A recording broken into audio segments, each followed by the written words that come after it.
Welcome back, everyone, to the weekly Armchair Kickoff podcast. We're on the United show today, Devils Advocate. And today it's a special kind of Devils Advocate here today. I'm joined by my fellow host in the weekly Armchair Kickoff and the host of the London Lowdown podcast, Mr. Sean Maroney. Sean, how are you today? Very good. Good to have an excuse to skip that game that we were just watching before this. Good. Quite weekend. So. Yeah, it's kind of weird that we're both on the show at 9 o'clock on a Saturday night, especially when Ireland are playing. Usually you'd be in the pub drinking or something for this type of game. So it's kind of good to be obviously on a show with you. And though it's kind of great to have you on Devil's Advocate as well. We haven't had you on this show for quite some time. So it's good to have you on. So look, I suppose anyone who's seen Twitter today, and the reason why Sean has been invited to come on the United show today is because we've been doing a lot of talking amongst group chats recently in terms of probably the greatest teams in the Premier League's history. Obviously, when you look at the modern era of the Premier League, Manchester United and Chelsea have been, along with Manchester City, probably the greatest Premier League teams since the Premier League's inception.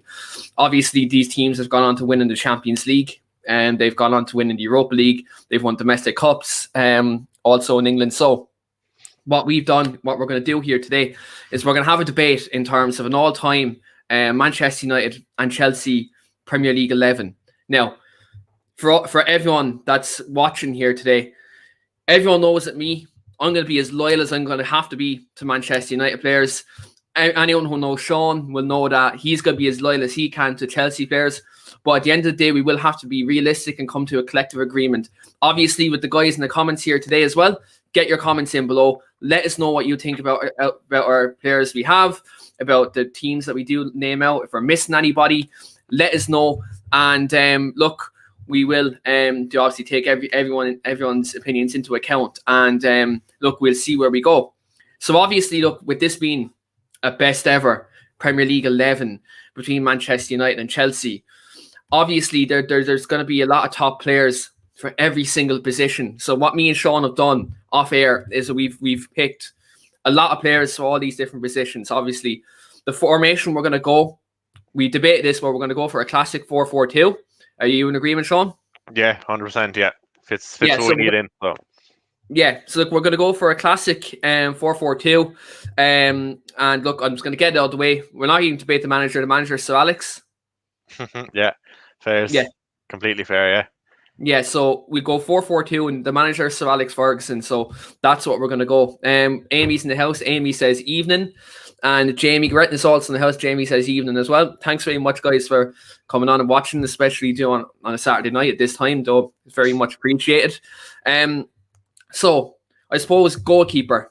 So we 4 options for the goalkeeper. So we have Peter Schmeichel. We have Petr Cech. We have Edwin van der Sar. We have David De Gea. So for me first, Sean, I'm going to bring up the Manchester United goalkeepers here, and I'm going to give reasons as to why I think each one of these should be in the 11, and you're going to give me your reason for the Chelsea keeper in Petr Cech as well. So I'm going to go first with this. First keeper, obviously, I'm going to advocate for is Peter Schmeichel. Obviously, early Premier League era, probably a bit before my time when I was watching Manchester United, but it's obviously well known that Peter Schmeichel, obviously, he was the goalkeeper for the treble-winning season. He was also our goalkeeper when we won our first ever Premier League title.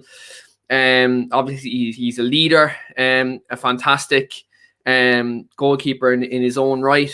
Obviously, one of the reasons probably why I don't want to put him in the team is because he went to Manchester City after saying he'd never go to another Premier League club. So I'm advocating for him because obviously he was with United in the early years of the Premier League. Obviously, he has to be mentioned. For me, I'm not going to put him in there just simply because of him going to Manchester City. He burned the bridge with me. I know I'm being bitter, guys, in the comments. Really sorry about this, but Peter Schmeichel is not getting in for me. Now, the 2 keepers who I'm looking at here, and I've really kind of been debating this over the last kind of 24 hours since we've got the idea for this show, is David De Gea and Edwin van der Sar. So I'm going to go with David De Gea first in terms of why I think he should be in this 11. When you look at David De Gea's start of Manchester United career, it was shaky from 2011 to 2012. In that kind of 12 months, he was adjusting to England. He looked like United were going to get him out the door. Anders Lindegaard was playing ahead of him. He was in and out of the team, and he was someone who though it looked like his days as a Manchester United goalkeeper were numbered. But from 2013 to 2018, David De Gea in that 5-year spell, in my opinion, has had probably the best 5-year spell for a goalkeeper in English football. When you look at individual displays in terms of keeping United though higher up the table, like he got United's Player of the Year, I think it was 4 out of them 5 years. So for me, in that opinion, I look at this and I say David De Gea deserves a massive shout in this, because you look at that 5-year spell he had at Manchester United in terms of his consistency, in terms of his overall performance, in terms of dragging United through and those some very dark times, especially though post Sir Alex Ferguson. Without David De Gea, I dare to think where we would have finished some seasons if we had, let's say, Victor Valdez or Sergio Romero on goal, though through that 5-year spell. So I think for me, he definitely deserves a shout. But what I'm going to say here is the reason why I kept this guy for last is because for me, this goalkeeper was integral. This guy was integral in terms of helping Manchester United post Peter Schmeichel.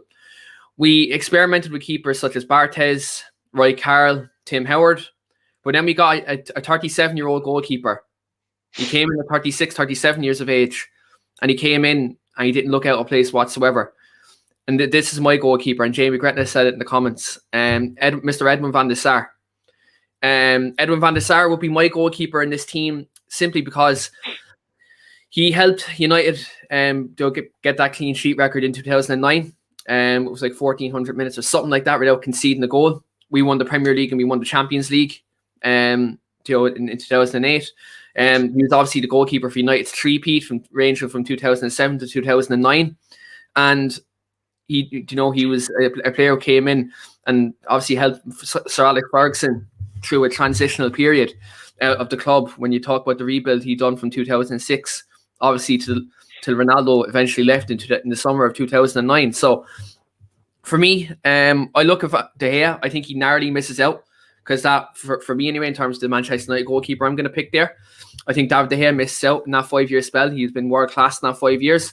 But I have to look at someone who held a record for the British clean sheet record in that time. And for me, Edwin van der Sar definitely is my pick for the Manchester United representative in here. But I'm interested to hear what Sean has to say, because obviously he can look at the Chelsea side of things. He can look at whatever United goalkeeper. He might even pick Schmeichel. Let's see what Sean has to say with regards to the goalkeeper of his choice. I suppose, look, on the Chelsea side, we've only one keeper out of the 4 there, but like that's all we need, I think, with Peter Cech. Obviously, he's been a top keeper. You see his first year at Mourinho, you see the 15 goals in one whole league year, which is, I don't think it's ever going to be topped. I know defence comes into play with that as well, but that's some achievement. Obviously, all 3 the keepers, apart from De Gea that you mentioned, between the 2 you mentioned and Cech, they've won a Champions League each. Not taking into account European competitions, Cech has 12 domestic titles. So he's 4 Premier Leagues, 5 FA Cups, 3 Carling Cups. That's 3 more than Schmeichel, and it's 7 more than Van der Sar has in his time at United. Also, as Jamie kind of touched on in the comments there, Cech has the most clean sheets in the Premier League by far. He's 34 ahead. Obviously, if De Gea can kind of get back on track and start getting clean sheets, there's a chance he could have possibly catch up. But just all of those achievements, kind of the level he played at, all after suffering a head injury, the one he had there against Stephen Hunt, to come back from that, I think says a lot about Cech as a person and as a goalkeeper. And I think he deserves to be the keeper in the combined 11. Yeah, it's a tough one, because obviously he has the most clean sheets, and like, look, when you look at the season Chelsea won the league in 2004-2005, Petr Cech did concede only 15 goals in the league that season, which is phenomenal. Like, obviously, the centre backs obviously to thank for that as well. Obviously, Makelele in front of him too. Like, that they were a solid team. It's a tough one, because obviously Cech, what he done on an individual basis was great. What Van der Sar done as well was great as well. Like, both 2 great goalkeepers, 2 fantastic goalkeepers, and it's a pity we can't put 2 of them in, to be fair, because I feel bad for kind of leaving one of them out. So we're going to have to come to a sort of collective agreement. Are you standing firm on Petr Cech? Yeah, 100%. I think the United keepers there are very good, but it's just kind of like the career that Cech had at Chelsea and kind of the obstacles he overcame as well. I think he deserves to be in there. I'm a big, massive fan of Van der Sar. Love Van der Sar. But I think Czech just tips it. Yeah.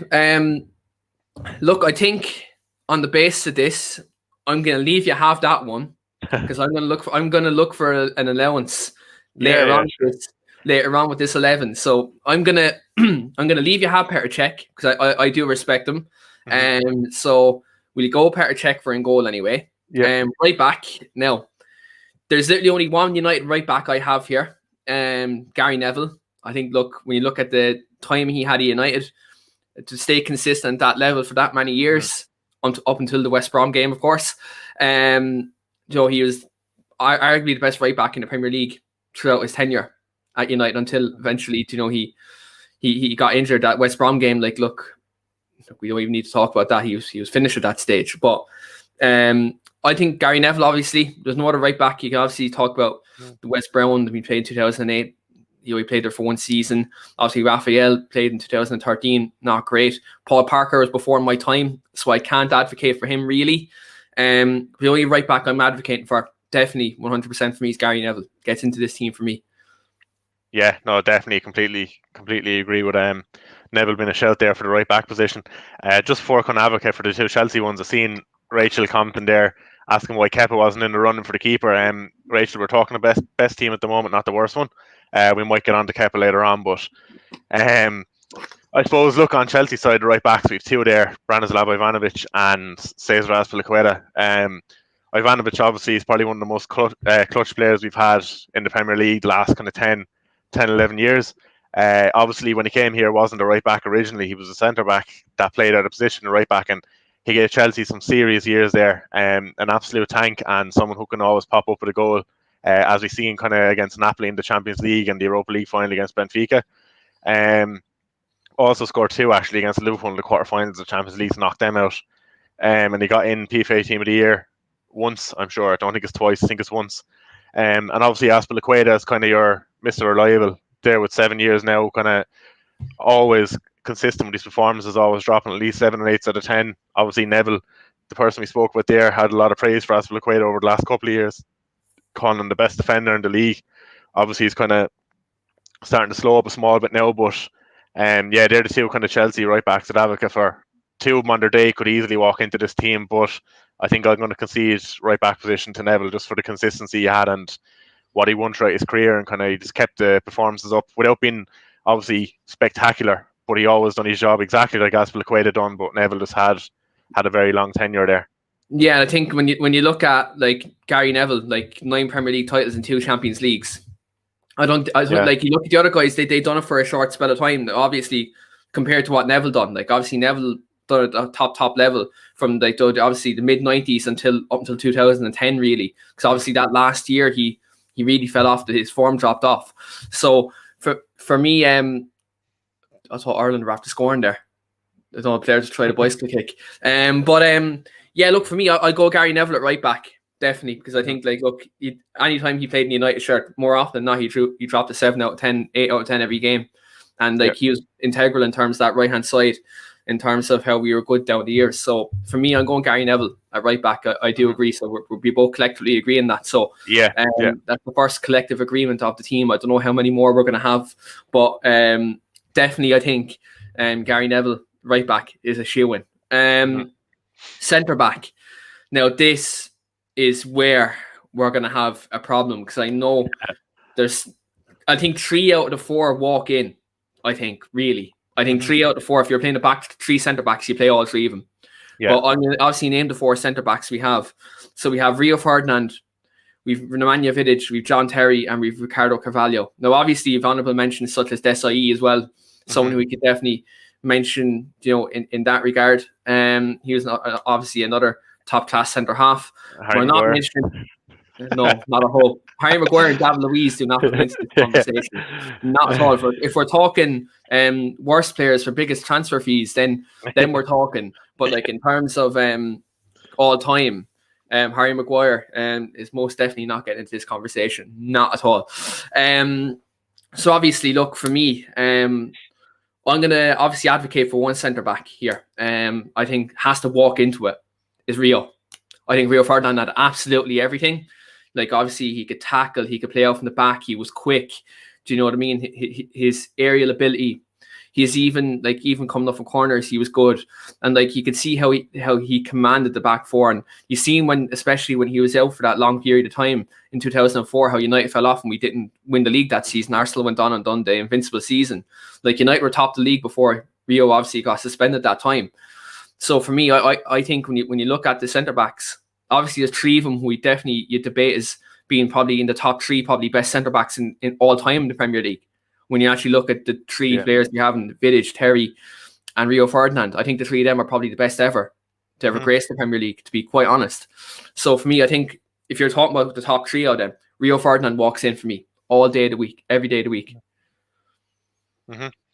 Yeah, no, definitely. That's kind of, I suppose, for me, like on my side, if I'm looking to build a team that's going to win the title, I'm always going to be looking for one centre half there that can lead the back line, can kind of has that physical side of them as well. But you're always going to need that player who's a ball playing centre back and kind of start your attacks from the back and build it up. And I think Rio is that, to be fair. So I think Rio has to get into the team for definite. Now, as Jamie says there, like, it's not many top ball playing centre backs around these days, like a Rio Ferdinand. Yeah, I think when you look at that, like Rio Ferdinand could play in today's game, and I think he'd still be one of the best centre backs in the world, if not the best. If he was playing in this game, do you know what I mean? Because like you look at Virgil van Dijk, he like Rio Ferdinand's a much better. Like if you talk prime Virgil van Dijk, you talk prime Rio Ferdinand. Rio Ferdinand trumps him all day for me. I think like he had absolutely everything, and he like think about it is like even in some games he slotted in to hold the midfield to do a job for Fergie. Do you know what I mean? Like Fergie put him in there a couple of times, you know. So like for me, I think you have to look at this and say Rio Ferdinand. He does a show in. Now, obviously, the other centre back we have, obviously, I think Carvalho is more of an honourable mention. I don't think he has a chance against the other two lads. Like obviously, when you look at John Terry and Nemanja Vidic, they're literally kind of the same type of centre back. Both of them are no nonsense. Both of them are the absolute warriors. Both were always knew where to be, like in terms of right place, right time. Like their timing of tackles was unbelievable. So for me, I'm most definitely advocating for Rio. I think Rio walks in. What are you thinking about the Rio's partner? I know I am. I'm agreeing with Jamie in the comments. I think it's Terry all day long. Obviously Vidic top centre back, and you seen what he kind of gave to United, what he was like when he was there. He has that physical side as well, and a bit of leadership about him. But I think if you're talking about centre backs in England, you can't go past John Terry. Like, has everything. Brilliant. He's actually doesn't get the recognition for it, but he's a very brilliant ball player. Very good with his left foot, spraying balls across the field. Obviously, kind of lacks a small bit in pace, maybe. But obviously, like you said there, his positioning and his kind of understanding of the game kind of made up for that anyway. So I think Terry walks into this team. Yeah. Look, I think for me, when I look at this, I will probably agree. In terms of this, I would go John Terry and Rio Ferdinand, even though the two of them can't stand the sight of each other at this stage in their lives. But when you talk about top best ever Premier League centre backs, they're in the top four. Like when you look at it, I think you have to look at it and be honest with each other and say John Terry and Rio Ferdinand most definitely have to be there in terms of best ever. And look, I will agree. Even though I'm depressed to leave Nemanja Vidic out of this team, because like look, Nemanja Vidic like in some games gave me like just, I suppose when you look at the best days of my life supporting Man United, Nemanja Vidic, I've seen so many performances where he bled for the shirt. Do you know? Yeah. Like I'm crying out for a centre back like that now at the club. Do you know what I mean? Like to actually have his quality and have his passion. But yeah, look, for me, I will I'll concede John Terry, because look, I actually said to you off camera that I probably think he should be the partner for him. And because obviously, like, growing up as playing ball myself, like John Terry is one of the people I did appreciate, like watching the centre backs. There's a comment here from Amy. It's for you, Sean. Amy says, Sean, do you remember that one night in Moscow when John Terry slipped gas? I do indeed, one of the worst nights in my life. But we can move on to the left backs there now, to be fair. Like enough talking done about the centre backs there. And look, Amy, I'm sure like in one of your shows I'll be back with a comment to be kind of thrown in at you there. So I'll get you back for this one, like. I knew Amy would come into the comments tonight at some stage to give you a roasting, so I think he gave her a bit of a roasting there last Sunday as well. So I think that was always bound to happen. She was gunning for revenge. But yeah, look, coming to left back anyway, I think like look, this again for me is a tough one. It's a tough one personally for me conceding this position, because look, Patrice Evra, right? in that seat in them 3 seasons was unbelievable. Look, I think he was absolutely class. Dennis Irwin, Mr. Consistent at Manchester United. But if we be honest with each other here, I think there's only one option here. Ashley Cole. I'm going to say it straight out here. I think Ashley Cole gets into this team. Like, he's the only player in the Premier League to really neutralise Cristiano Ronaldo. And actually, be the toughest opponent. Cristiano Ronaldo said that. He's the only player that I think in Europe that would have done it. Any left back, I just don't think anyone else. And like, look, if we're talking kind of the last, say, around about 20 years, I just think the only kind of left back in Europe that you can kind of put in there that was probably as good as Ashley Cole or had a better career as Marcelo. I think apart from that, there hasn't been a better left back than Ashley Cole in Europe in the last 15, 20 years. Absolutely top class, like, I think, right, Ashley Cole is the best, but I think ever is close to this team, because what he done in the 6-7 year period at United as well, it is obviously doesn't get looked at as much because Ashley Cole was so good for Arsenal and Chelsea. Yeah. Do you know what I mean? Like, I think if Ashley Cole wasn't playing in the Premier League, we'd be talking about ever on this same kind of breath. But again, if my aunt had balls, she'd be my uncle. So do you know what I mean? You can't really talk in that situation. But like, I think you look at this and say Ashley Cole, I think definitely gets into this side.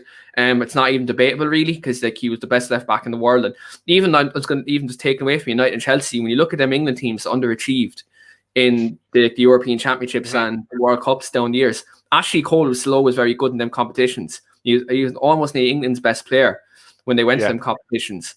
Obviously, look, what he done off the pitch kind of tarnishes some of his legacy. I think he always gets kind of a bad kind of rap because of that. But look, for me, he gets in. It's not, I wouldn't say debatable, but Dennis Irwin was class too. Like Jamie says in the comments there, like Dennis Irwin was class, but Ashley Cole is unreal, one of the best ever. Like, and look, that echoes exactly kind of what me and Sean have said, with regards to obviously best ever left backs in the Premier League. But like, even again, when you look at the 3 left backs that we had nominated for this, Cole, Everett, Irwin, probably the 3 best left backs ever in the Premier League. When you actually think about it, like, I didn't see much of Irwin, but do you know the funny thing about him? Obviously, not knowing that much about him, he could have actually been thrown in the right back kind of shout as well, could he? Yeah, because he played right back and left back. Yeah, and like, exactly, it hits exactly what Jamie says there in the comments. Then, like Jamie says, even though Dennis Irwin was hardly injured, that's why he's Mr. Consistent. Also done stints on the right as well. Brilliant. Yeah, look, and he's Irish as well, lads. So like, look, at the end of the day, we're always going to have that bit of sentiment towards him, even if Sean supports Chelsea. Like, like, obviously we appreciate a good Irish player. We could do with the Dennis Irwin now on the pitch, especially tonight. Anyway, a consistent player to palm up and down the wing. Like, look, Luxembourg have a fucking corner here now, and they're probably going to bury it. Oh, I swear to God, like. Oh, thank fuck. But yeah, like, look, I think you have to look in this, say Ashley Cole, left back, definitely. But now this is where when we move into the midfield, and it gets patchy when we move into the midfield here, because there's a lot of debate, because it could fuck over where the strikers go as well in this team. But for me, right midfield, let's go throw it out there now. Cristiano Ronaldo, debate me? No. Nah, Ronaldo's best to play in the Premier League. Well, he's the best, most talented player to ever play in the Premier League. But if you're going kind of like what players done in the Premier League, obviously Henry is probably number 1. But aside from Henry, Ronaldo is number 1. Like, so he walked into it. Yeah, no matter who's gone in right mid. So yeah, right midfield. We'll go obviously Cristiano Ronaldo. That bears no debate. If anyone's in the comments and wants to debate that, please do give us a right midfielder between both clubs. That we could even debate that. But yeah, look, Cristiano gets in for me. Now, this is where this gets tough. Central midfield. Because we've gone 4-4-2, essentially, this is tough. Because obviously, when you look at central midfield players for both clubs, you have to look, obviously, the options we have here. So, you have the options here, Sean. So, who do we have? So we have obviously the kind of main options. We've Lampard, Scholes, Keane. Then there's Kante is going to be in there. Obviously, he's consistent over the last couple of years, been world class. Then I suppose over the years, kind of other shouts you may have, kind of like SCN or Michael Ballack, and who's very actually underrated and who could be in there as well. Obviously, he won't get in the team, but he deserves a shout as Michael Carrick, I think. Yeah, 100%. Carrick's definitely an honourable mention here. I think what he done over the time he was at the club, like 10 years, 10, 20 years, like, fantastic player. Makelele as well, like, we haven't even mentioned him. like Jamie Gretton said there in the comments, like he thinks Scholes, Lampard, unless you're wanting to hold midfielder, and then it got to be McAlealy, also Keane. It's tough. Like, look, I've been thinking about this all day in terms of who do I put into this team.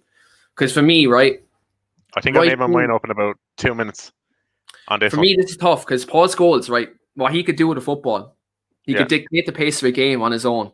Like, he could see things well before they were going to happen. And like, I think only United fans kind of understand how good he was for us. I think when clubs look outside of United and they look at, like, they say, oh, Joe Lampard and Gerrard are well ahead of him. It's ludicrous.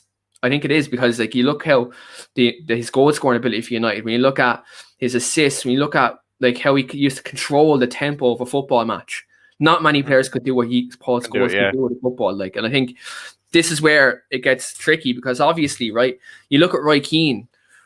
Roy Keane could do everything. He's a warrior. Yeah. He break up play. He was a leader. He scored goals. He get about the pitch. He create chances. And like, you can't have an all-time Manchester United 11 without Roy Keane in it either. So this is where it gets tough for me. But then you look at Frank Lampard's goal scoring record with Chelsea. He's a 20 goal a season midfield player. You don't have many of that either. Like, you know, the only midfielder now in modern times was coming, though similar to that, is Bruno Fernandes. Like, he's doing now what Lampard was doing years ago. Do you know what I mean? Obviously, he's not winning the titles yet. Hopefully, look, we'll see. But but when you look at kind of overall, quality in terms of like goal scoring, but don't tell me. Oh my God, Luxembourg just scored. I'm a couple of seconds behind. I seen oh my God on my phone, and I knew straight away. Yeah. See there, that's well, just for our non-Irish fans on watching the show and who don't have the match on, we're now losing to one of the worst teams in world football. Luxembourg have just gone 1-0 up at the Aviva in Dublin. Great finish, but it's dark times for Irish football. Yeah, but anyway, moving on. My God, that's just disheartening. Yeah, speaking about Irish midfielders, obviously Roy Keane, look, world class. Lampard, 20 goal a season midfielder. Paul Scholes could dictate the pace of a football game like no other. I'm still debating my two. I still can't choose. I'm going to go to you. What do you think? Today, like I said today, when I kind of looked at it, and it's the first time ever. Like, usually, obviously, if you ask me kind of Lampard, Gerrard, Scholes, I'll be there for about 20 minutes trying to think. But today, a minute or two, I had it. Number one, straight away, the first player in my midfield is Roy Keane. Like you said, he can do everything, and he has that defensive side to his game. Like, Scholes, obviously, can dictate the play, and he's a very, very good player. But like, I don't think him, or Lampard obviously isn't, but I don't think Scholes is kind of like the greatest tackler either. Win the ball back, and I think you need Keane in that team. His tackling was underrated. But I think Keane walks in. He's the first player in that midfield, and I think if you're going to have a player like Roy Keane in there, obviously he can do everything. Purely on that, I'd have Lampard in beside him. I'd have Keane and Lampard. I'm not saying Lampard's a better player than Scholes, because that's up for debate, but I just think what Lampard had offered the team beside Roy Keane, I think Lampard gets in there. What he can bring to this team with goals, and yeah, I think he complement Keane very well. Michael Ballack's actually one of my top three kind of favourite ever Chelsea players. Absolutely love him. It was just kind of his stint at Chelsea probably wasn't long enough to kind of warrant a place in the team, but obviously if you're going on talent alone, he's right up there. Like, yeah, Michael Ballack was a very talented midfielder, and do you see his cup final loss record? It's fucking crazy. Yeah. Such an unlucky player. Like, two of my kind of five favourite Chelsea players are actually centre midfield options, Essien and Ballack. Like, absolutely love the two of them. Like, but yeah. But yeah, like I said, his stint kind of wasn't long enough at Chelsea maybe to be warranting a place in this team. But look, if it was down to me, it'd be Keane and Lampard in our team. Yeah. See, the thing about this is, for me, right? Like, I hear what you're saying, but like, the fact of the matter is, I can't look past Paul Scholes. I think, like, when you look what he could do, United shirt, and this is why part of me is thinking in the back of my mind 4-3-3 Keane. Just go 4-3-3, put the fucking three in. But we've agreed to a 4-4-2 formation, so I kind of have to put two in there. Let me think now. Right, Keano gets in there. I'm named after him. Like, look, that happens. Literally, he could do everything. For me, look, I'll go. It's tough. Like maybe we go Kante. We'll end the debate. And we'll go Kante. Jesus Christ! Imagine that. Right. Do you want to go 4-3-3? Well, yeah, because like that actually. Well, if we went 4-3-3, it actually eased my my striker issue. But I have 2 strikers there. But if I could actually drop one, if I had to, like, but See, this is the thing. Like 4-4-2 is so hard, right? Because you're leaving one of them out. But if you pick a midfield three, them 3 guys, you're not losing a game of football. Yeah. Plus, like, I have a Chelsea player picked up front, and I think if you're going to go for one kind of Chelsea player, I think Lampard's a lot more important. More important. We'll leave this down. So people are in the comments right now. Do we go 4-3-3 and do we put Keane, Scholes, Lampard into midfield, and do we sacrifice an attacking option? Let us know right now. We'll give you 2 minutes to decide this. Mm-hmm.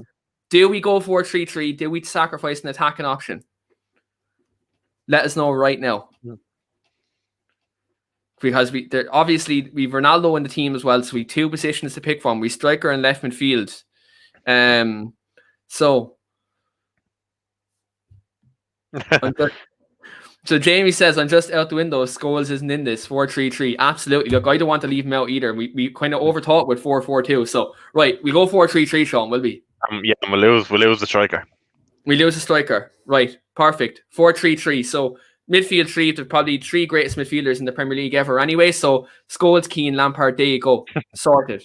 Right. Now, just I'm going to throw this out there. Honourable mention, right? Didier Drogba. Honourable mention. Ruud van Nistelrooy. Honourable mention for striker. I'm just throwing this out there now, right? For the 2 of them, honourable mentions. Here's the thing now. Do you want to sacrifice Eden Hazard for Drogba?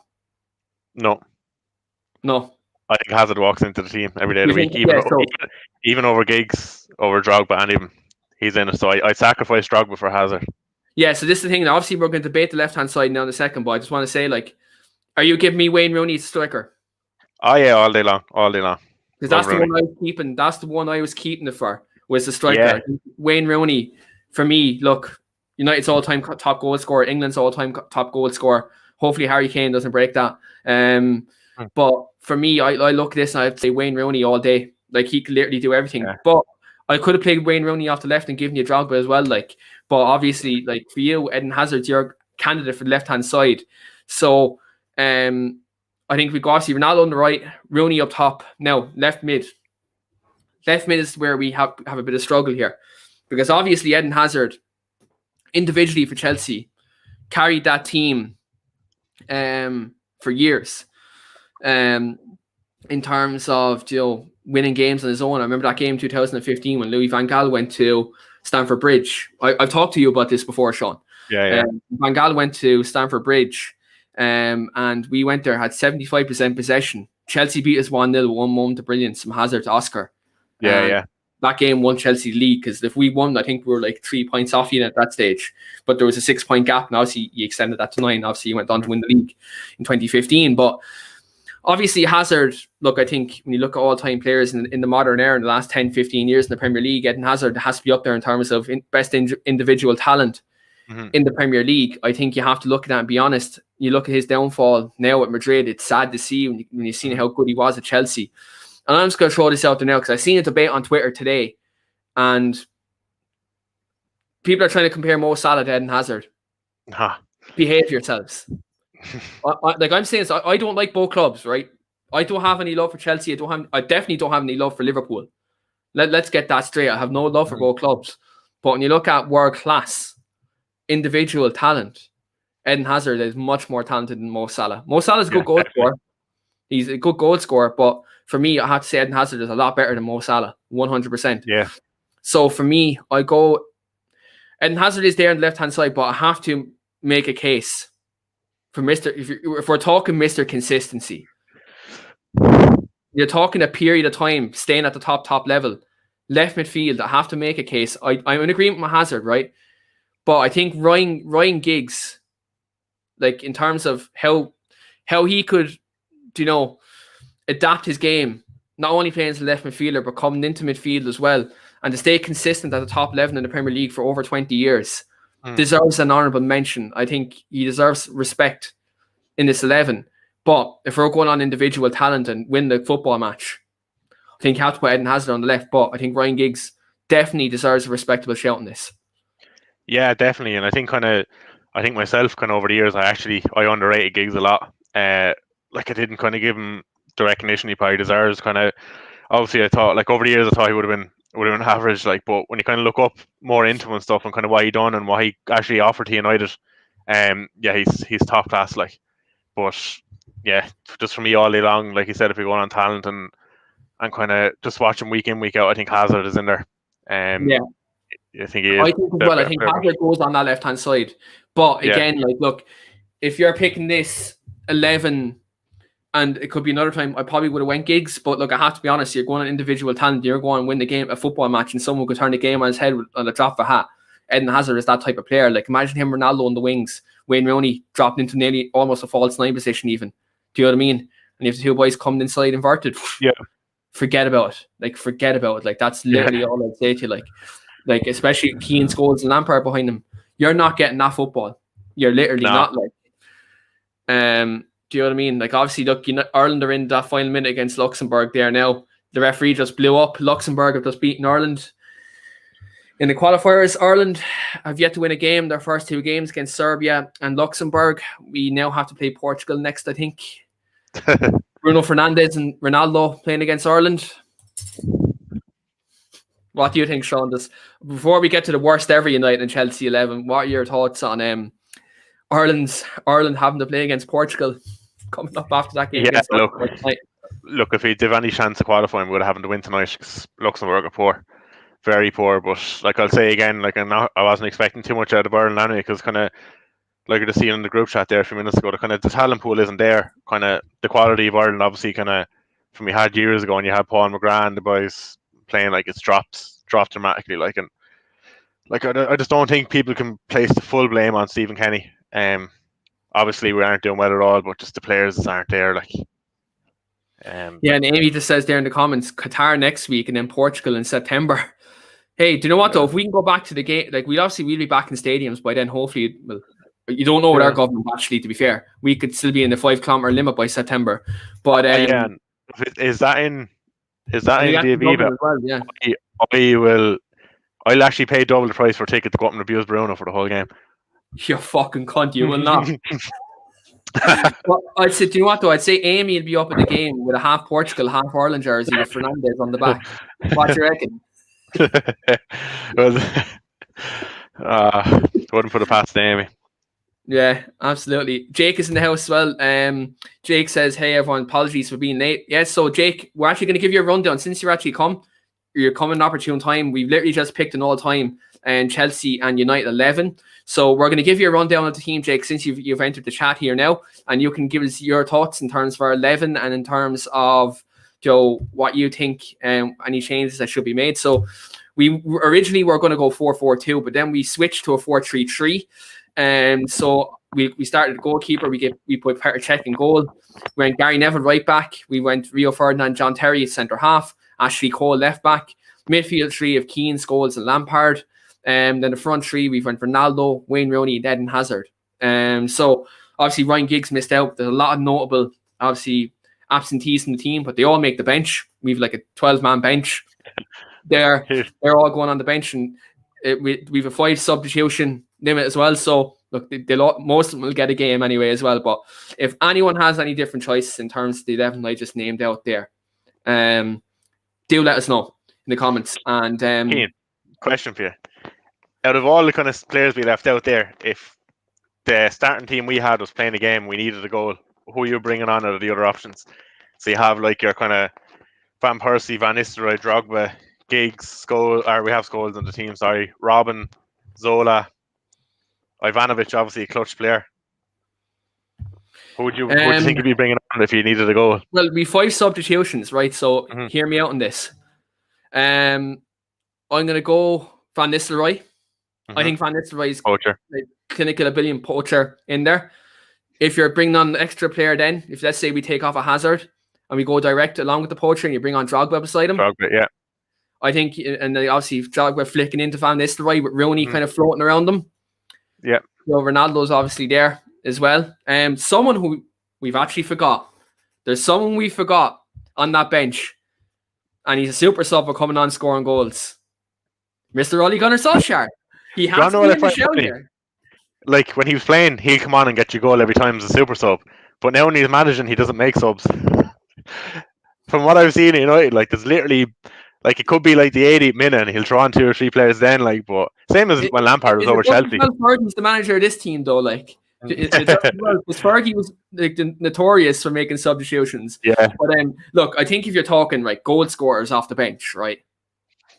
Ollie has to be mentioned because what he done down the years, time and time again, scoring goals coming off the bench, being a game changer, knowing where to be. And like, come on, man, like he came off the bench one time and scored 4 goals. Like the man had a knife for goal. Where he lacks in in-game management as a manager, off the bench he was fucking sensational.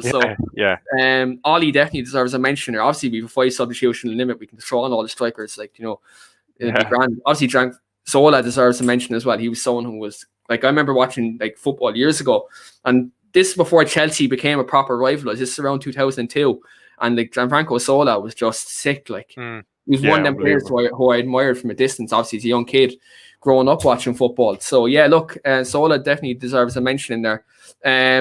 Look, again, Andy Cole, Dwight York. Yeah, this does go on and on. Like even from a Chelsea point of view, you could even look at strikers such as Eidur Johnson, players like that, Damien Duff. Yeah. Like he was class at Chelsea and class for Ireland too. Like you look at players like that, Iron Robin as well. Like look, Jamie Gretton says make it 8 subs. Fuck it, we bring on a whole new 11. We'll bring on a whole new 11. If we need a goal, we'll change it around. But look, when you look at Manchester United, you look at Chelsea. Though in terms of all-time teams, there's so many good players. And you look at the Premier League era. Obviously, Manchester City have now come into the limelight in the last couple of years. And we could definitely, like, if we're going all-time Premier League 11 in a couple of years' time, I dare to say a couple of City players could get into it. Like the Yates and Aguero. Your Yaya Torres, your Agueros, Vincent Kompany's of the world. Yeah. Do you know what I mean? Like, players like that definitely would be in the conversation. But if you're talking all-time great teams, Chelsea and United in that period from 2004 to 2010, I think there's no comparison. When you look at that competitive time in the Premier League, for me, that's peak. Like, that's peak. Like, that's when the top 4 was competitive every year. You had United, you had Chelsea, Liverpool, and you had the club that's now like in Arsenal, who was, you know, they were good. We disrespect them normally now, but back then, they were a good side. Very, very good football. They'd Van Persie, they'd Fabregas. Do you know what I mean? They'd Henry. Who else they have? I'm trying to think. Or, like, obviously, a period of time, they had Robert Perez and stuff, but Dennis Bergkamp, like actually cool. Again, like the list goes on again. So, like, look, I think when you look at that period of time, though, United and Chelsea pulled away from Liverpool and Arsenal. Then, like you Jose and Fergie, like that's why I put them two in the thumbnail, because them two were literally, in my opinion, probably the 2 greatest managers in the history of the Premier League. Obviously, Fergie being number 1. I think Jose. I think, look, as much as I hate him, right? I think he's an absolute, I'm not going to say the word, but I think he's an absolute bastard, right? That's the best word I can use there so far, right? Jose Mourinho is an absolute, like, shithouse. No. Chris, not a hope. Look, if you're looking at kind of Premier League times from 92 on, they're definitely 2 of the best, I think. Obviously, before Wenger. That, we've kind of, obviously Wenger, 3 of them are probably up there, the best in the Premier League. Obviously, kind of before 92 was before our time, but you had the likes of Bob Paisley and Bill Shankly and that with Liverpool. But if you're talking 92 and that, the three boys run away with it. You're talking Premier League era. Yeah, and if you go back to the year 2000 BC, Ferguson is still the best manager to ever grace the Premier League. So there's no arguments for him being the manager of the team. So yeah, absolutely. And again, like if you've, as Jamie says, 8 subs, Jesus Christ, Fergie does damage. Jesus Christ. But look, we've done the all-time best ever United and Chelsea team, which was, look, it was painful, it was hard, but it was great. So now what me and Sean decided to do, and we didn't tell you before the show, we're going to pick an all-time worst 11 between United and Chelsea. Now, you think about the amount of dog shit that we've had in both our football clubs in the Premier League era. There's been a lot of dog fucking shit.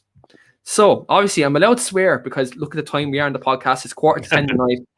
You know, Kids are probably gone to bed now with our viewers, so they won't hear me swearing, so that's absolutely fine. So we're going to pick the worst fucking players from United and Chelsea, ranging from 1992 up until present day.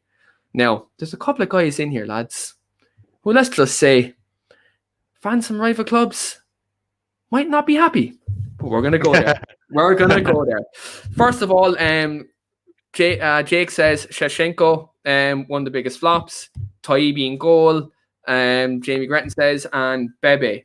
Don't worry, Jake. You may be making an appearance.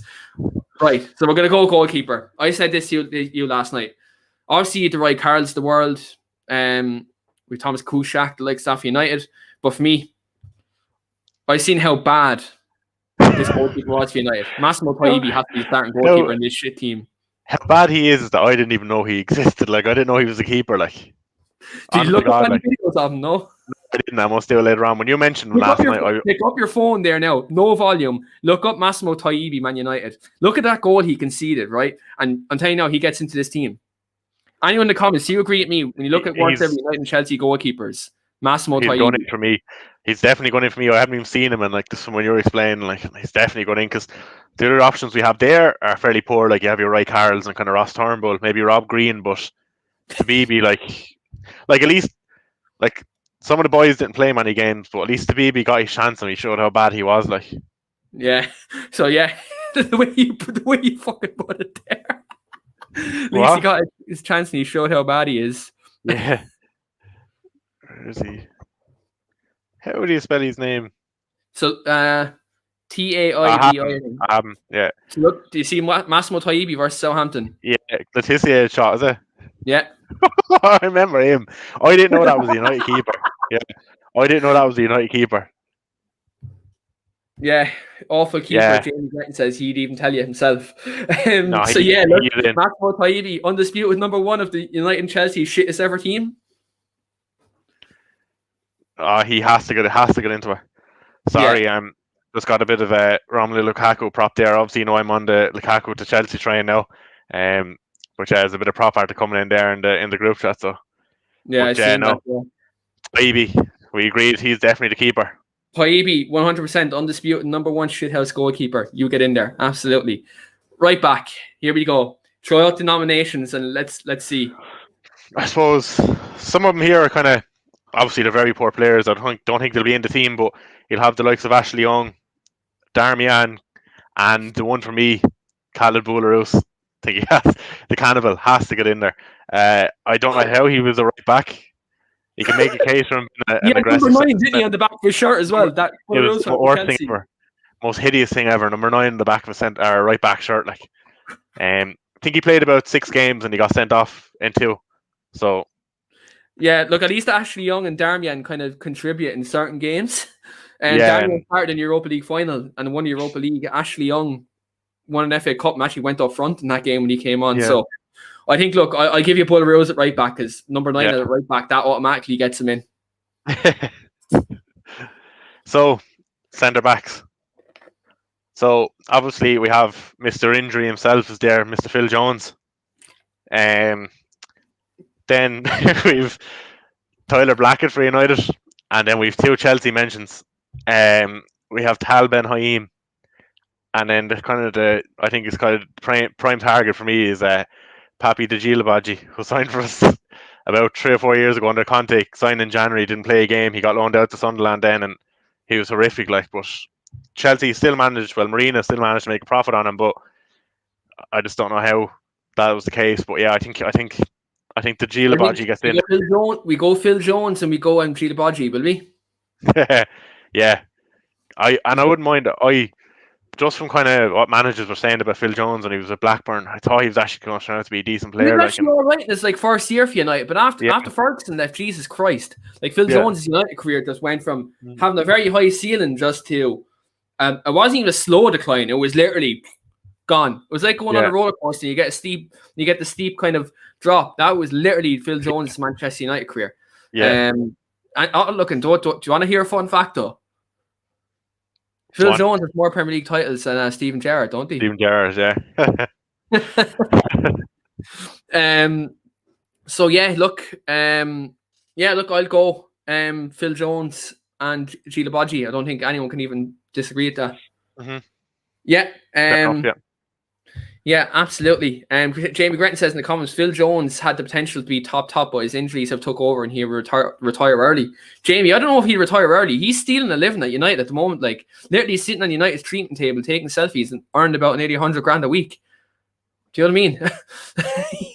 Like, do you know what I mean? He's stealing a living. And look, Amy says it as well, like, you know, man stealing a living at United. Yeah, absolutely. Now, we're going to get to left back, because Jake has mentioned a left back here. And kind of my pick for the left back, but Alexander Butner is my nomination here for the left back. Anyway, it's Jake's nomination as well. Name out the nominations for the worst left back for both clubs. Obviously we have Butner there. We have Asia Del Horno, played for Chelsea, and we got sent off for kicking. I can't remember which player it was at Barcelona. I kicked him in the back in the corner flag. Marcus Rojo is obviously there, and then we have my prime candidate is Abdul Babarahman. Oh, yeah, I remember him. Absolutely shocking player. I look at Rojo and I look at Butner. Both of them are bad, but Butner was a very big disappointment because he was like going to be Everett's replacement. But Butner has to be the left back for me. Yeah, he gets in there. It kind of in reply to kind of Daniel's comment there. Yeah, it was Winston Bogart. He was on. I think it was actually at the time it was massive money. He was on about 40k a week. But I think he took 10 million off Chelsea in 4 years, and he played 6 games. So he would have been a shout for centre backs as well. To be fair, yeah, he would have been a shout. But like Phil Jones, like look, come on, that has to happen. So yeah, look, so just to recap the start of the team: goalkeeper, fantastic goalkeeper in Massimo Taibi. Right back we Boularus. Then a centre back we Phil Jones and Gila Bodgie, and a left back Alexander Butner. Lads, this team is turned out to be elite. Now, what formation are we going here, Sean? We're going 4-4-2 for this one. Yeah, well, I think we have the options up front to be going with the 2, don't we? Yeah, we actually go 4-4-2. Yeah. But so just for right midfield, I'm gonna hit this straight away, right? I'm just gonna throw this out to you. Just name out the nominations, because I think the comments are gonna be skitting. So I seen a reference from Amy already to our first nominations, Angel Di Maria. Seen the snake emojis there, so I'm presuming that's Di Maria. Obviously we've Marco Marin. Chelsea came on a free, thought he was the German Messi, but he didn't kick a ball. We've Juan Cuadrado. We've possibly the worst footballer, and one of the worst footballers in the list, I think, Gabriel Obertan. And the last option is probably going to surprise a few, but this man did not kick a ball for Chelsea. Obviously he went on to have a better career, but Mo Salah. I knew it.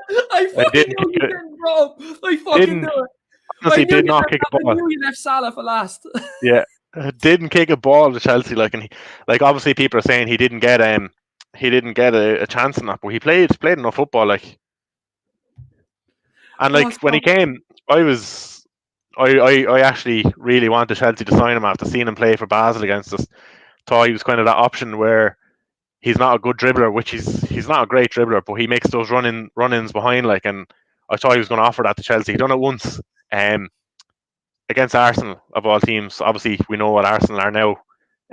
He may as well have been doing it against Huddersfield, but scored one against Arsenal. That was about it. I didn't kick a ball apart from that, so obviously he's went on to better things. Well, not better things if you're playing for a Liverpool Football Club, but better things as in he scored more goals. But yeah, I think he has to be in there with a mention. Obviously, probably won't be the right midfielder there because we've obviously poor options, but he's definitely in with a shout. He's in with a shout, right? And look, to be fair, he was fucking dire with Chelsea, right? But we had to like me and Sean said this off camera because he said the comments would be fucking skitting if we throw Mo Salah into this because I know there's a couple of Liverpool fans who watch this show, even though they're Liverpool fans. So I know they'd be watching with the naked eye. So we knew we had to throw Mo Salah into this, but he's not getting into the team. For me, when you look at right midfield, Gabriel Obertan. For me, it's a no-brainer. Obviously, you've Marine. Yeah. But for me, Obertan, all day. Yeah, no, that Di Maria, right? Out of bitterness, I want to throw Di Maria in, but he's went on to have a decent career after United, so I think I'll go Obertan. I suppose he had a good start with you as well, so it's not like it was kind of terrible all of the time, like Marine and Obertan. And then look, he wanted to run away, like so. Look, I suppose you can forgive him because he got to knock him out. couple of years later in the Champions League and Oh, stuff. that was sweet. Like, he took the sup of that bottle of, like, well, he didn't take the sup out of Heineken. He picked up the bottle of Heineken that the fan threw at him. And he picked it up and, like, sipped at it. And then he celebrated in front of, like, the Stretford end after they beat us. And then, sure, didn't Marcus Rashford go over to Paris and, he made that snake cry. Like, that was peak. Like, that win was satisfying because we were 2-0 down and no one fancied us to go to Paris and do what we done. But, like, to, I suppose, get that one up on Di Maria was great. But I'll go Obertan. Obertan for me. Yeah, Obertan, agree. Obertan, yeah, definitely. Centre midfield, Sean. I've seen a few nominations.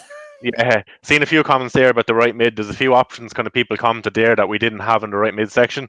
So we have kind of in the striker or the left midfield section, so we'll come to them. Obviously, comment there from Jake, kind of Darren Gibson in the midfield. I actually forgot about him. He would be another option, I suppose, centre midfield wise. We have plenty of options. There's two spaces. So we obviously have Timo Bakayoko with Chelsea. Someone who I don't think will get in, but he was probably deserves a mention. Bastian Schweinsteiger kind of came in the twilight of his career. Steve Sidwell, again, a number 9 playing in centre midfield. It was horrific, so that's a bad start even before he steps on the field.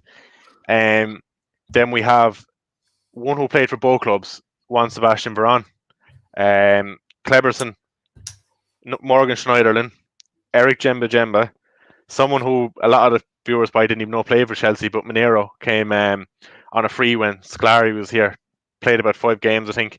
And then who I think stands out of them all, mostly because of price tag and everything, is Danny Drinkwater. Right. I really want to go Cleverson and Jemba, right? Because they both played at a time where people were touting them as Roy Keane's fucking replacement. Yeah. Right? As Daniel said in the comments, Varane was mustard. Like, he was brutal for both clubs. He had the talent, but he just played brutal for both clubs. And obviously, Danny Drinkwater for 40 million is ridiculous. But he was probably a slightly better midfielder than what Cleverson and Jemba were. Yeah. Who would be this? I think this is where we actually might disagree for our worst ever 11, which is kind of mad. But who would be your 2 centre midfielders? I wouldn't be opposed to Cleberson and Jemba, but when I was kind of looking at it, kind of split it one each, I was thinking Jemba and Drinkwater. Like we said there, like Drinkwater was probably a better centre midfielder than the others, but look what he done in his time at Chelsea. Well, it was £35 million. Played about 3 games in the season, went out on loan and knocked about 2 people out in training, got sent back from loan, rotted in the... there as well, weren't he? Like another club, weren't he? No, that was against Spurs this year. He's playing under 23 football this year with Chelsea. That's costing 35 million and like punched Spurs youth player, and that I just think he deserves to be in there just for his spell at Chelsea alone. Will you go with Jemba then? And we go with Jemba and Drinkwater? Drinkwater, I think, yeah. Cleberson, as Daniel says there, Cleberson won a World Cup, so that should mean something. Yeah, and like Jamie has an interesting comment here with regards to this. Jamie says we bought Cleberson on the same day as Ronaldo, and one worked out. I wonder which one that was. One was a World Cup winner, one turned out to be the greatest of all time. So I was gonna throw that one out there. Obviously, Jake says in the comments, so I don't think I've ever been more disappointed of United signing than Cleberson, especially after the impact he had at the World Cup. Yeah, look, again, you're signing the World Cup winner, you think you're going to have an instant impact. No, people will throw the World Cup winner thing about Paul Pogba, lads, but let's be straight, Paul Pogba is fucking quality. Like, he delivers more often than not. So, yeah, I think when you look at this, I think you have to say we go Jemba, and then we go Danny Drinkwater simply just out of price tag. Yeah. Left midfield, give us the option, Sean. So I'm sure the kind of comments can kind of bring up 1 or 2 more options we could be missing. We have the 3 here. So we have Scott Sinclair for Chelsea, Wilf Zaha, who was mentioned by Jamie earlier on as well, and for me, kind of the funniest one is David Bellion, if I'm saying his name right, the first name. But Bellion has to be in there, like. Yeah, Bellion I think gets in there, but like Wilfried Zaha, like, he was a disappointment, weren't he? Like, now I know people say he probably didn't get a chance. Like, I think he kind of ruined that for himself, kind of something allegedly that happened. I'm not going to mention it on camera. People already mentioned it in the comments, but alleged incident kind of happened that he didn't get in the United team. But like, look, I think that's ridiculous. Obviously, I don't watch as much as the United G, but who are the worst kind of United careers, Zaha or Memphis Depay? Zaha played less than him. Memphis Depay was in the squad that won the FA Cup. I suppose, yeah. And he helped us get through in the Europa League that year as well. Like, fair enough. And he scored probably more goals than Zaha as well at the club. So you have to say, like, Memphis Depay, like, obviously he was disappointing, but like when you look at the other options we have, David Bellion gets in him over him all day, I think. Yeah, never played really, I suppose. Yeah, Zaha didn't play too much, but sure, look, he got his mention anyway. So I would go David Bellion though, or David Bellion, however you say his first name. But yeah, absolutely. I think we both agree on that. Now, guys, waiting to hear these options we have for our front two.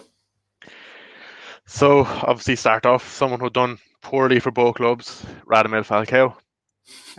We have Bebe. Obviously another kind of prime candidate is Mattia Kezman. Fabio Barini.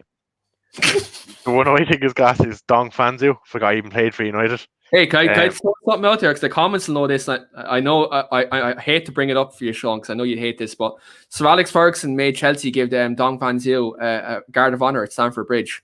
No. That's horrible. Like, so then you have Adrian Mutu, who got banned for a period of time over. Obviously, we know what he done.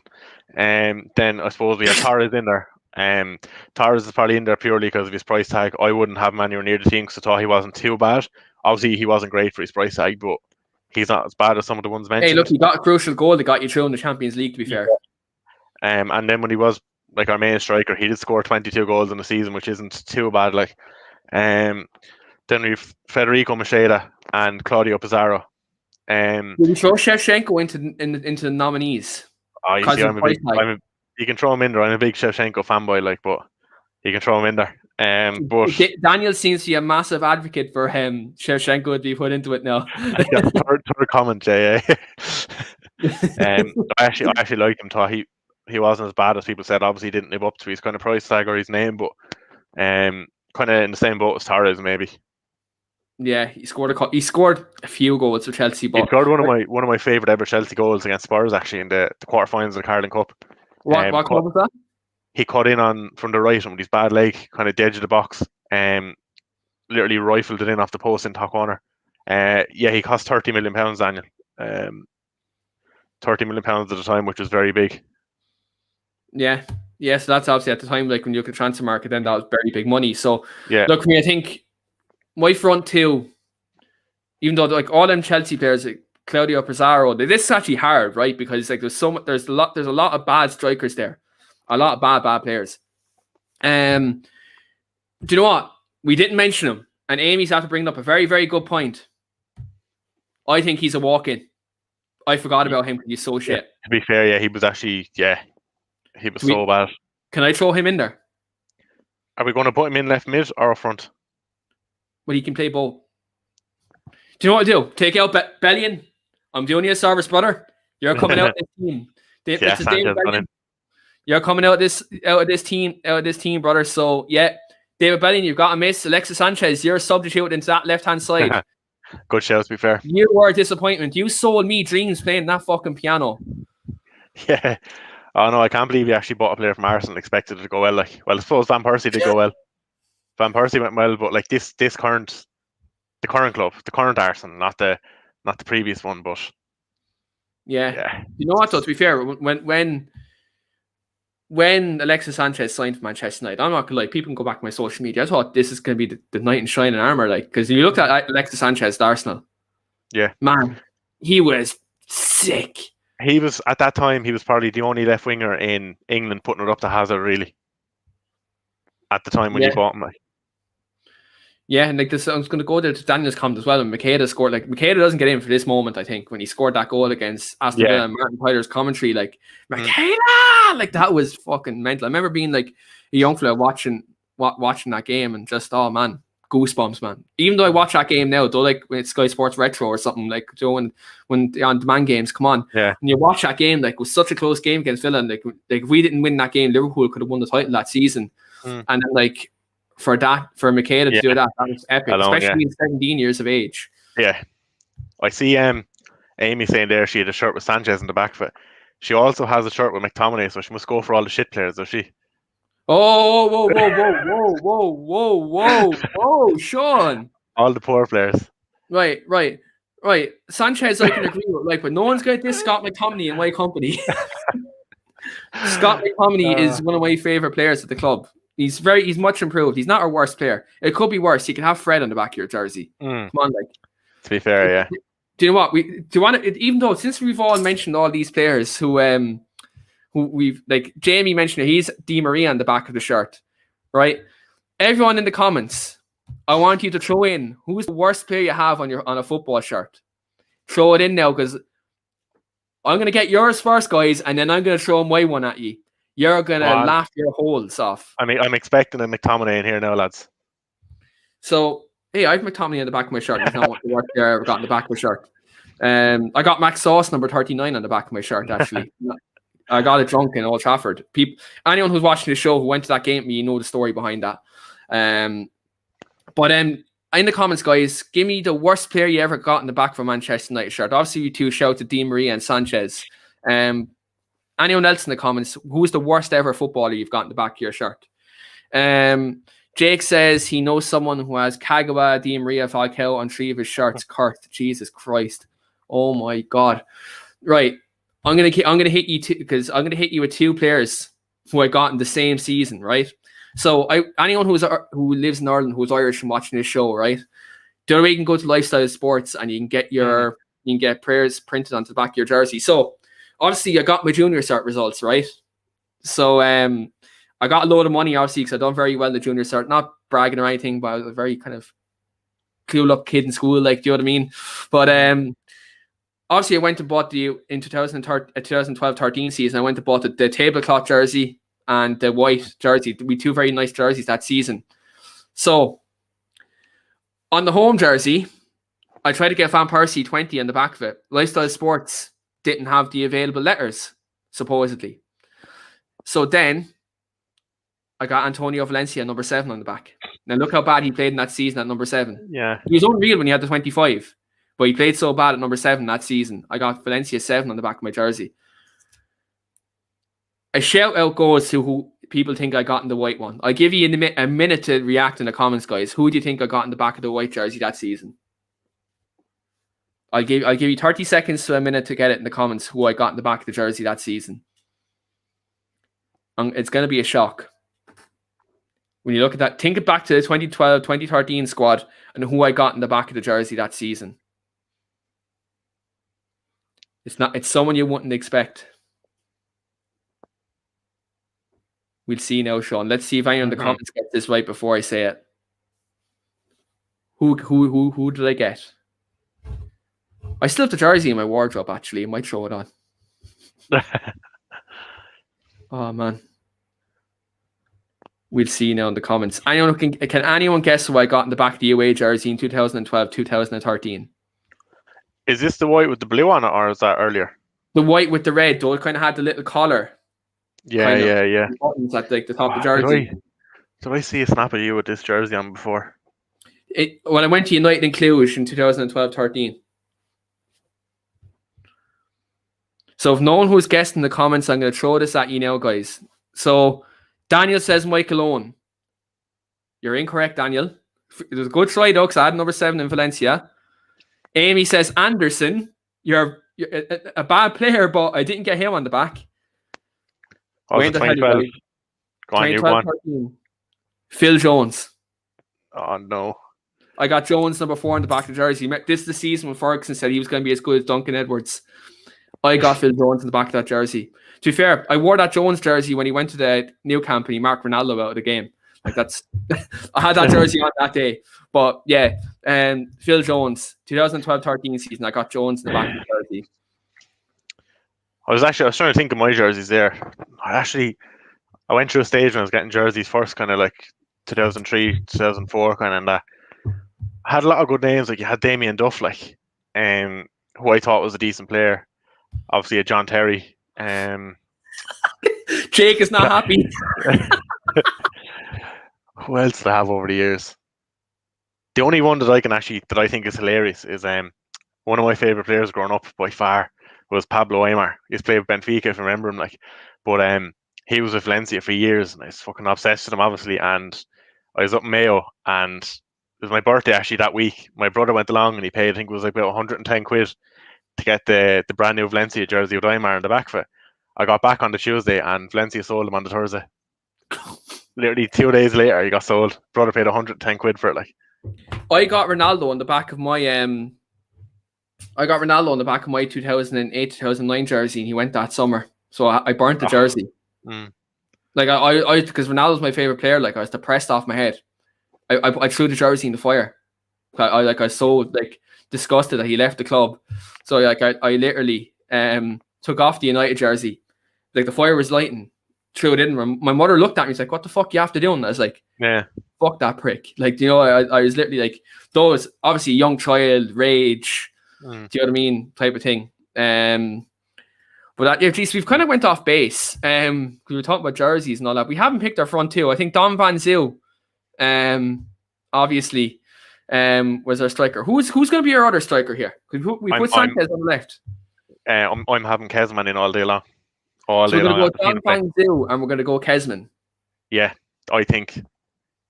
Because you can't have Makeda in there, like you said, got that goal.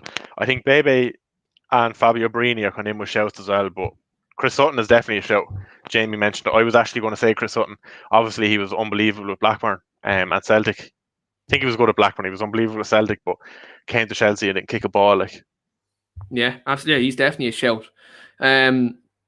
Obviously, look, there's a lot of players now who are honourable mentions. Again, remember the last team we said if we could use 5 subs or 8 subs or anything. For this game, guys, I'm just going to say we're using no subs because all the players are Cat Malosian. Right. Do you know what, though? I want to throw a question at you here with this one. Who's the manager? Since obviously the manager. I know I could see you're going to bring it up. Yeah. Who's the manager of this team? There's one that everyone's going to laugh at, and I'm not having him as the manager because he actually surprised me. If he didn't actually do well, I would have him in the straight away as Avram Grant. He got us to the Champions League final and an FA Cup final, and he had a fairly high win percentage as well. So I won't have him. Scolari will be in there.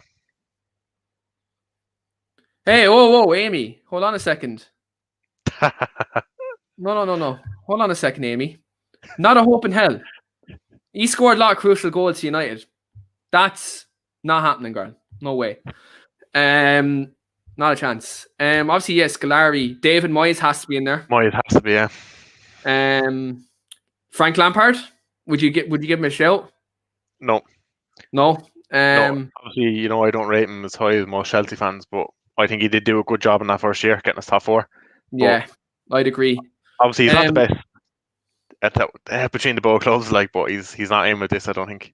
I don't think Lampard or Ollie Ollie aren't even in question here. No. Obviously, you have Scolari, you have David Moyes. Villas-Boas, maybe? Villas-Boas, yeah. I think he definitely is a shout. Would you put Claudio Ranieri in there?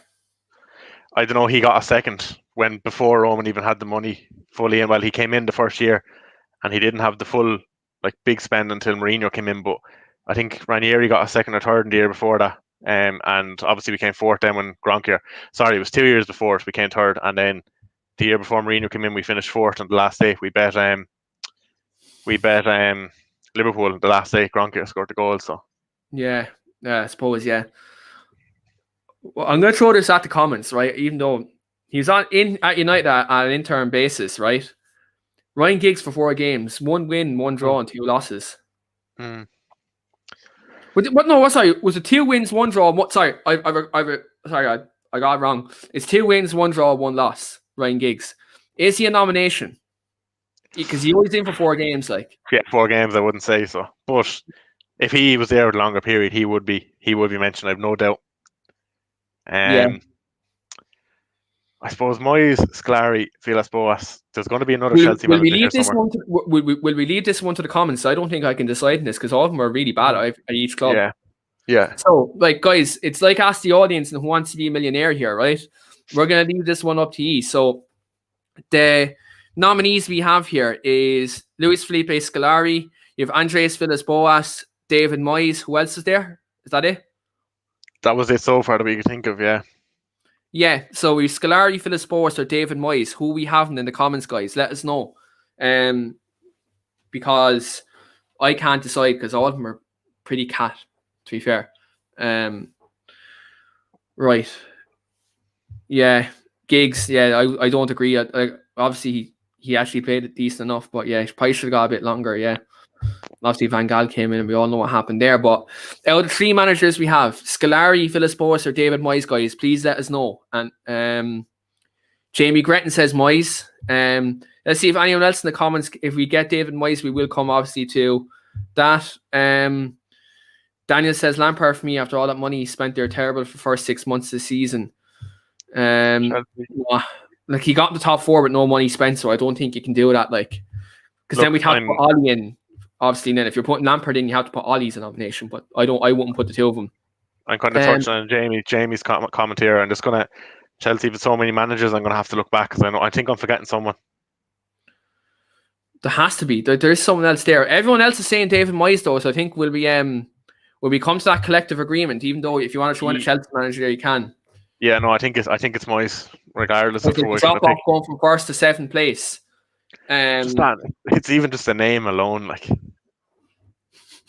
Scolari came as a World Cup winner and I know he was bad, but like I don't know. It's if you're taking everything into account, performance, results, and that. But if you're taking in if you're going signing players, like kind of the pulling that you're going to bring in as well, like Scolari has that pull, and obviously Villas-Boas the year before Porto not going to come in. And look, I felt kind of sorry for Villas-Boas.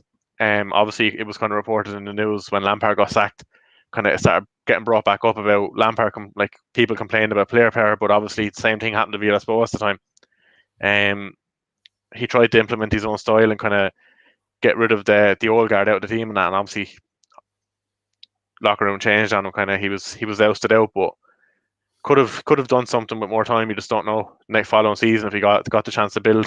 Do you know what? I was going to say Di Matteo, but he won the Champions League and FA Cups. Yeah. You can't even. Yeah, he was on that list there, kind of like the top. They ranked the kind of top 11 Chelsea managers this couple of years ago, and he was like fourth on it. But Jake, kind of in terms of Jake's comment with Avram Grant, like he was the very first manager I touched on when he brought this up.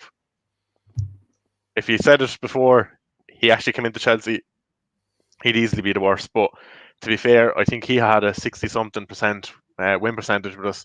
Like he had a lot higher than some of the managers we had there, higher than Lampard even, and higher than obviously Villas-Boas and stuff. Got us to a Champions League final, and we won an FA Cup under him as well. I'm sure we beat Portsmouth in the final.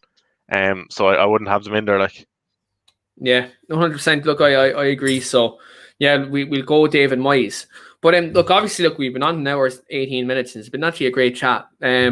Before we actually go, we're actually going to talk about this because we haven't had obviously yourself on the United show. Obviously, I've been on the Lowdown. I've talked about Chelsea, kind of on your show. I'm actually going to ask you a couple of questions just about United at the minute, obviously from an outsider's point of view. Because obviously I've been on London Lowdown. You've asked me questions about the whole Tuchel thing, Lampard, obviously about other clubs. So I'm actually going to get your take kind of on United at the minute because, there's obviously the fan base is split. So I'm going to I'm just going to ask you kind of a couple of quick fire questions and just get your kind of opinion as a Chelsea fan kind of on the club, Yeah. I suppose, first of all, you look at the new contract news about Ole Gunnar Solskjaer, to a 3-year deal. Looks like is more or less going to be announced even before the Europa League. If United even make any further progress in the Europa League, obviously we've been knocked out in the FA Cup and looks like we're on course to finish second in the league this season. When you look at that, and let's say if you were a Manchester United fan and you look at the fact he's getting a guaranteed 3-year contract before a trophy's even won this season. And obviously, look, top four is top four. You're going to get that and you're going to get Champions League revenue. When you look at that from an outsider's perspective, what do you think about the whole kind of Ollie 3-year contract situation? Look, I think I'll be in agreement with a lot of kind of what I'm seeing online. I wouldn't be opposed to Ollie getting a contract, but I think United are jumping the gun giving us him right now. I think you wait until the summer to see kind of what happens at the end of the season. Obviously, you're going to get top four, but like I said to you before, I think that's the bare minimum you should expect with a club like United and the kind of squad you have. Because I know you didn't like fully back him in the summer, but there's still some very, very good players there in the squad. You have your Pogba, Bruno, and obviously Rashford is top class as well. I just think if they give it to him now, it's just too soon. I would be waiting until the end of the year. But like I said, he hasn't done. I don't think he's going to ever be a top manager. My opinion, but like from what he's done, I wouldn't have expected him to be kind of holding it together at the end of the year. Obviously, you've seen the start of the year with how United were playing. I thought he would have been gone before Lampard and Arteta even like. But yeah, I just don't think he's going to be the manager to take United to the next level. Partially because of his own qualities, and partially because of I don't think he's going to get backed by the board properly. I just think he's going to be like I said from the start. He's kind of that man where he loves the club and he's going to do whatever he can to help the club and make them better. And I think the board will see that. Where if they're not going to back him, he's not going to complain. He's not going to put up a fight. He's just going to get on with his job, and I think they're happy enough to have someone like that. Yeah, look, I think again, like I said this on the show the other day when I was doing the show on my own, even before, obviously I got done by that comment that time. And do you know what, guys? So the comment that was up on Facebook and Twitter of the name that I said, do you know who was behind that comment, guys? Sorry, that guy, Mr. Sean Maroney. He is behind that comment as well, just to let you all know about that comment. Genius. It was a genius moment by Sean. But yeah, like look, obviously I discussed this the other day. Like it was, I think for me, this though obviously sets a precedent within the squad that look, you're giving a man a 3-year contract, off the basis that yes, you're getting top 4 and you're comfortable with getting top 4. But I think that just sets a precedent within the squad that if you win a trophy, you don't win a trophy, you're okay. Like it's okay not to win trophies. And I think like, look, I'm not opposed to him getting the contract. It was like I'm seeing clear progress from where we were when Jose Mourinho left. Like we're in disarray. Like I think the squad, he's managed to get rid of Deadwood. He's after getting in though a lot of good players. He's obviously you've seen the improvements in Rashford and Luke Shaw since Ollie's come out. I think they're two standout performers that under Jose Mourinho, their United career, their days look numbered as Manchester United players. So for me, in that regard, you have to say like Ollie's went in, he's improved them players. Obviously in that respect as well, like you look at other like signings he's made, he's went away from obviously signing the Falcaos of the world, players who are kind of over the hill, and he's kind of coming in, try to bring in like the Mason Greenwoods and stuff like that. Like, like he's trying to bring in that. But obviously, when you look at the bigger picture at United, I think the problem is the board, though.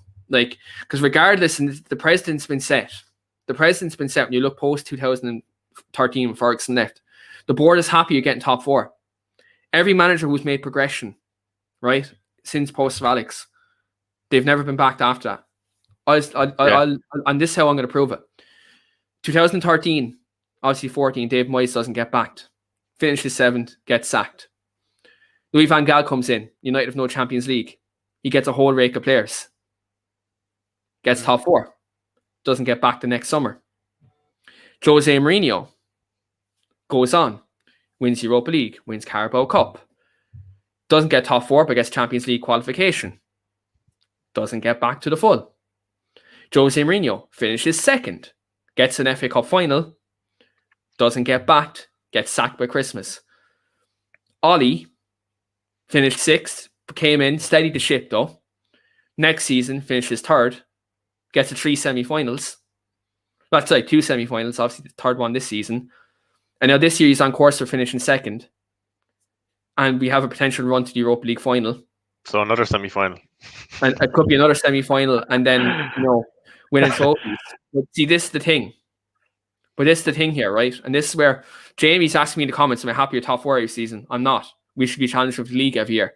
But this is what I'm trying to say to everybody who's either Ollie in or Ollie out or whatever you are. Doesn't matter if you're Ollie in or Ollie out. Whatever manager you get into this football club, this current squad isn't good enough to win the league. It isn't. Definitely. It isn't, right? It isn't good enough to win the league. But you have to say, right? Whatever manager gets in and finishes 2nd place, 3rd place, or 4th place, whatever they do in the next season, they're not going to get back to challenge for the title. Like, you're not going to win a title with McTominay and Fred playing midfield, regardless who is the manager. You can get Pep Guardiola or Jurgen Klopp in there with that current midfield, and you're not going to win a title, without a defensive midfielder or a right winger in there, or even the top class striker. It's not going to happen. But the thing about this is, and I'm come to Jamie's comment on this. Jamie says Manchester United about winning trophies. It's been 4 years. Yes, it's getting top four, but winning trophies counts and win the title. Not sure we'll see a title under Ollie. Hope I'm wrong. Look, I don't think we'll probably see a title under him because he's not going to be given the tools to even challenge for one. But this is the thing. The board are not going to give any manager the tools to challenge for a title. And that's the problem. You can say that, this manager can do that. They can coach the players a bit better. Yes, there could be a probably better coach to coach probably better, like some of the players to get to a different level. But when you look at the current squad and current crop of players, regardless of who you have in there, they're not going to win the league. A manager needs to be given the tools to win the league, whether it's Ollie or whether it's his successor, his eventual successor. They need to be given the tools. You can't, like, if a builder is going in and doing up a house, if you give him half a toolbox, he's going to do a good job. He'll do a half good job, but he won't finish it off. And that's why I think Ollie deserves an extra season. Back him this summer, and then look, if he doesn't amount to a title challenge next season or win a trophy, then you get rid of him. I think that's the most honest way you do it. But obviously, you don't get rid of him now if you finish the second this season. I don't think you do. But again, obviously, you get, again, if you win the Europa League as well, you get into pot one for the Champions League, which I think is massive for us considering what we had this season. So, I think we could avoid another situation like that. But just going to ask you one final one, Sean, just about United, just before we finish up. Obviously, look, you look at Bruno Fernandes, he's probably going to be our player this season. But when you look at other two players, obviously from an outside point of view, when you look at Marcus Rashford and Luke Shaw, just for example, obviously we've talked about Bruno enough on both shows, but when you look at Marcus Rashford and Luke Shaw this season, what do you think about their overall progression and their overall kind of turn and form? Well, look, Rashford has always been top class. Personally, kind of this season, obviously, don't think he's gotten better or gotten worse. Obviously, he has that kind of the injury problem this year. Yeah, the numbers are there. I just think he's playing on that injury a lot this year. Obviously, you see the other day he was kind of limping again, kind of going into the England camp and that. But I think kind of outside of Bruno, he's even up there with Bruno to be our best player. I killed for him at Chelsea. He's unbelievable. I think it was ridiculous England bringing him onto national duty. Shouldn't have brought him. Shouldn't be anywhere near the England camp. Should have been given a rest. But yeah, look, I think kind of going forward, he can be our main man. Obviously with Shaw, I love Shaw. The year before he signed for you when he was with Southampton, I was dying for Chelsea to sign him. Obviously, Mourinho was mad on him. As well. Yeah, all his family are season ticket holders at Stamford Bridge, but Mourinho wanted him there, but Chelsea just wouldn't pay the 30 million at the time for a teenager, like a left back, and I was kind of disappointed because seeing him playing for Southampton, the form that he's shown right now, he was playing like that with Southampton before he went to United, and it's just it was kind of sad to see the injuries over the years. I suppose obviously I'm happy that it didn't work out over the years at United in them times, but now you can see you're kind of reaping the rewards when he's getting back fully fit, and he's kind of, no offense to him, but he's cutting down on the weight that he had when Van Gaal and Mourinho were kind of there. But yeah, no, if he can keep up that form, the way Robertson's playing right now, you have the best left back in England, and it's hard to say, but possibly, arguably, he's the top two, could be top one best left back in Europe. I actually haven't watched a lot of Alphonso Davies, though. I think probably. Yeah, but I know he hasn't been playing that well this year. But if he plays anyway well, I think he's ahead of Robertson even when they're all on form. But it's just I haven't watched much kind of Bundesliga or Serie A football this year. But if I'm going off the eye test for myself, kind of what I've seen, yeah, Shaw's number one this year. And another thing that I'm actually going to laugh at now is I think he's the better of the fullbacks between him and Chilwell, but I still think Chilwell's going to start for England at the Euros. Yeah, I think Gareth Southgate is biased. I think. Yeah. Yeah, I threw this at you in the group chat the other day, and I think this could happen, right? Amy's watching, and she's not going to like this. I think Jesse Lingard could get into that England squad before Maddison, because Maddison's injured now. Lingard's on form, and he played well the other night for England as well. Yeah, and you would have heard it from me a lot, because I criticised Mount a lot this year, but I really rate him now. I think he's gone up another level, and I just don't get. I think he's a level above Maddison, and I think Maddison's overrated. Very good player, obviously, but I just think he gets a lot more praise than he should. I just don't think he's on the level of Mount, Grealish, or Foden. But yeah, I can understand. I wouldn't be too surprised if Lingard got in ahead of Maddison.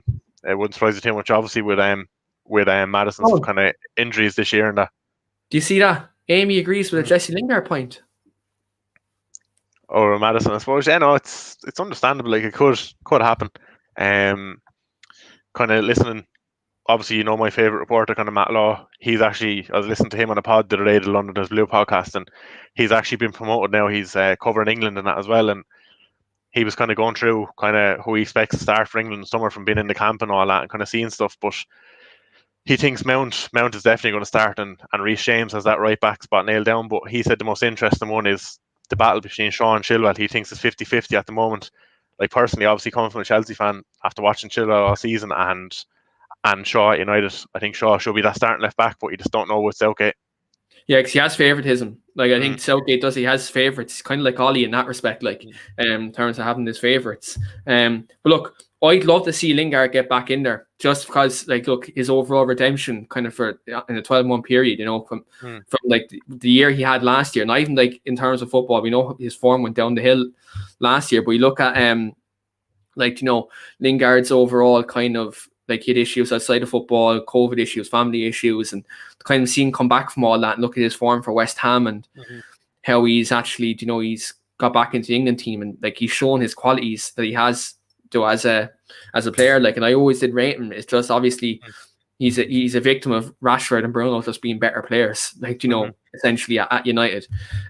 So look, I hope he stays at West Ham, gets a permanent contract there, and hopefully helps us get Declan Rice the other way, even though I know you want Rice at Chelsea. And look, I hope that he gets into that England squad, because that'd be great to see, just from my point of view, being a fan of Lingard. Yeah. No, he's a decent player, definitely decent. Like you said, he's a victim of circumstances he's in, really. But to be honest with you, I'd like to see him moving to West Ham permanently and kind of making that his home and hopefully kick on from there. Because he's a kind of a player I never had like problems with, obviously being a United player and that. Like, I hate a lot of United players and that, but Lingard's not kind of one of the ones that I've ever really hated. You must love him anytime he goes to the Emirates anyway. Yeah, definitely. But look, we're going to wrap it up there tonight. We've literally been an hour 32 minutes. It's actually been a great chat. Anyone who missed the start of the show, I do recommend you go back and watch the show, because we debated the best ever United and Chelsea 11. And then we had a great crack with the worst United and Chelsea 11. That was even nearly tougher than the United and Chelsea 11 best ever 11. Obviously, look, we've chatted a bit about United and stuff like that as well. With regards to content coming up, I'm going to do a show tomorrow.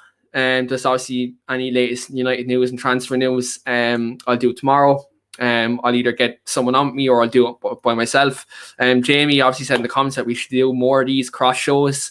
With myself and Sean, obviously on Devils Advocate. So yeah, look, Sean's always welcome to come on United show. I'll always jump on the London show when needed too. So look, Sean, you're always welcome to come over to our side and have a chat with us.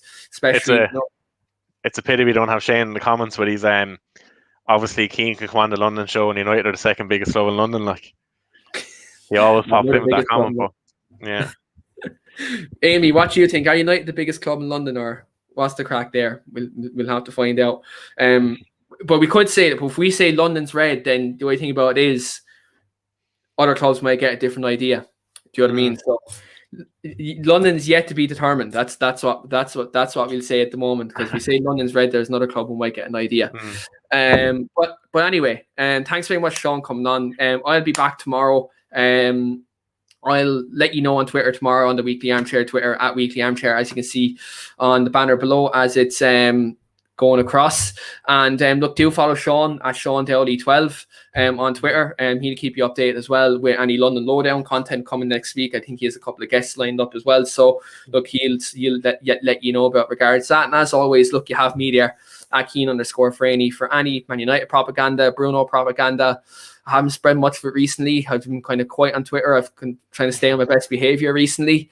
I've got a couple of warnings, so I'm kind of, I'm keeping on the down low, but don't worry, I'll be back.